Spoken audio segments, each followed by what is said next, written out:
I've been saying for now well over a year, he is not fit to serve. He is not fit to serve. He's one of the most incompetent presidents in the history of the United States of America. And so the idea that I think he shouldn't be out of office yesterday is not the issue. The question is, what happens with 14 days left to go or 13 days left to go? And I think that what 81 million people stood up and said, it's time for him to go. And the United States Senate voted 93-6 to confirm that we should be sworn in. We were duly elected. So I think it's important we get on with the business, getting him out of office. The quickest way that that will happen is us being sworn in on the 20th. What action happens before or after that is a judgment for the Congress to make, but that's what I am looking forward to, him leaving office. I was told that on the way up here, way over here, that he indicated he wasn't going to show up at the inauguration. One of the few things he and I have ever agreed on. It's a good thing I'm not showing up. Earlier, you'd said that if you'd hope that he would show up only in the sense that it was valuable to send a signal to the world about the transfer of power. You've clearly changed your perspective on that. Because he has clearly demonstrated, he's exceeded even my worst notions about him. He's been an embarrassment to the country, embarrassed us around the world, not worthy to hold that office. If we were 6 months out, we should be moving everything to get him out of office, impeaching him again, trying to invoke the 25th Amendment, whatever it took to get him out of office. But I am focused now on us taking control as president and vice president on the 20th and to get our agenda moving as quickly as we can.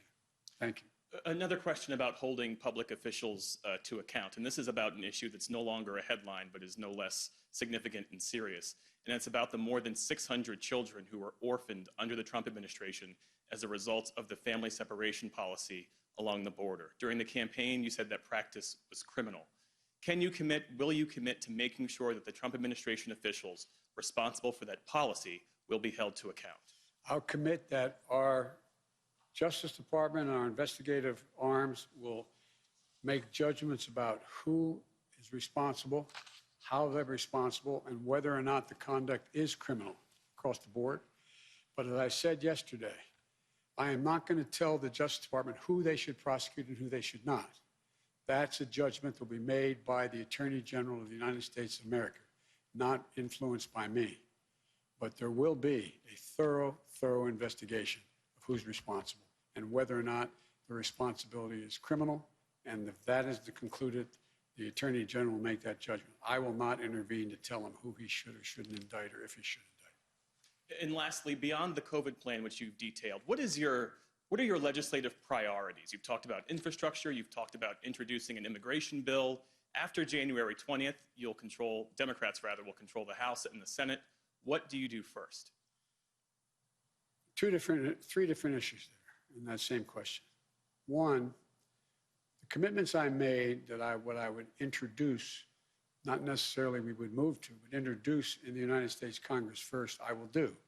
I will introduce an immigration bill immediately and have it sent to the appropriate committees to begin movement. I will, in fact, countermand executive orders that the president has, in fact, initiated that are contrary to what I think is either his authority and or even if it's his authority contrary to the interests of the United States on environmental issues and a whole range of other things. And thirdly, I will immediately move, though, to the most urgent need of asking the Congress to give me the financial wherewithal to deal with the virus, to be able to move so that we have Operation Warp Speed really working. Warp Speed got the vaccine to places that were delivered, but did not get them from those vials into people's arms. And so it is a gigantic logistical concern of how we do that. I'm committed to get 100 million shots in people's arms in the first 100 days. I'm committed to insisting that in all federal jurisdictions, any place I have control as president, everyone will be mandated to wear a mask in interstate transportation as well as federal facilities. And thirdly, I'm committed to moving as rapidly as possible to get the vaccine to teachers and the material to children that can provide for the safe opening of our schools at the end of that, beginning at the end of that 100 days.